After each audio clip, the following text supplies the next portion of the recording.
এখানে একটু সমস্যা হয় যে আমার ওই জায়গাটা ধামো তো এটা হচ্ছে না, কিন্তু আলাদা উপকার হচ্ছে সেখানে, ঠিক আছে। আর অনেক সময় দেখা যাচ্ছে যে পানিটা আমি পাচ্ছি না, পানিটার কোনো কারণে মেশিন নষ্ট হয়েছে, পানিটা আসতে দেরি হচ্ছে, বা আমার ডিজেল নেই বা তেল নেই, এখন যদি আপনার ওই ক্রিটিক্যাল স্টেজে চলে যায় তাহলে তখন কি করবে?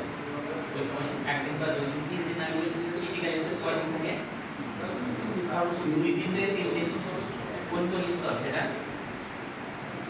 সংখ্যাটা কোন স্তর, কোনটা কোনটা? লাগানো লাগা থেকে কয়েকদিন, তারপরে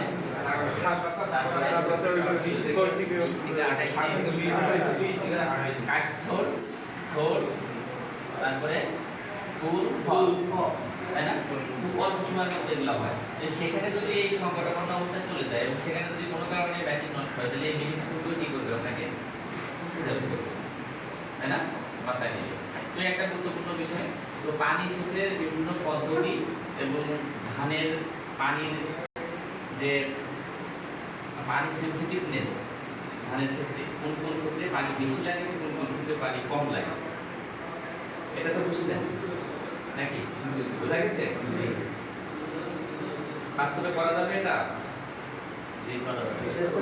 আচ্ছা, এখানে একটা বিষয় সেটা হচ্ছে যে এই অনেক কাজ না একা একা করা যায়। যেমন আপনার 5 বিঘা ধান আছে, আপনি 10 কেজি সার করতে পারবেন না?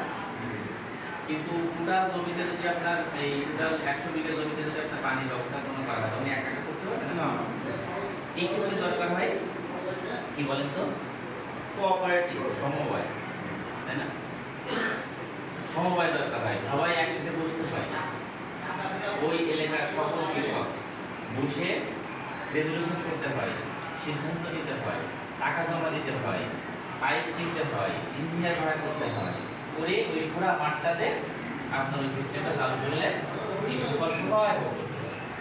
সেক্ষেত্রে আমাদের মানে যে আক্তার হামিদ স্যারের কোঅপারেটিভস নিয়ে যে কাজ করছে উনি, এখানে সবচেয়ে বড় চ্যালেঞ্জ বলছে যে গ্রামীণ অর্থনীতিকে রূপান্তরের ক্ষেত্রে রুরাল ইকোনমিক্সকে ট্রান্সফরমেশনে যদি করতে চাই, তাহলে আমার এগ্রিকালচারকে ফার্স্ট প্রায়োরিটি দিতে হবে। তো এগ্রিকালচারকে ফার্স্ট প্রায়োরিটি দিতে গেলে ফার্স্ট প্রতিবন্ধকতা পাইছে যে আমাদের ভিতরে, বাঙালিদের ভিতরে 1961, 1950, 45, 61 এই দিকের ঘটনা বলছে। বার্ড যে প্রতিষ্ঠিত করছে কুমিল্লা, উনি যেটা পাইছেন সেটা হচ্ছে যে বাঙালিদের ভিতরে আমরা 10 জনকে কখনো এক টেবিলে বসায় একটা মত ওই 10 জনের কাছ থেকে নিতে পারি, একেবারে 1 নম্বর চ্যালেঞ্জ।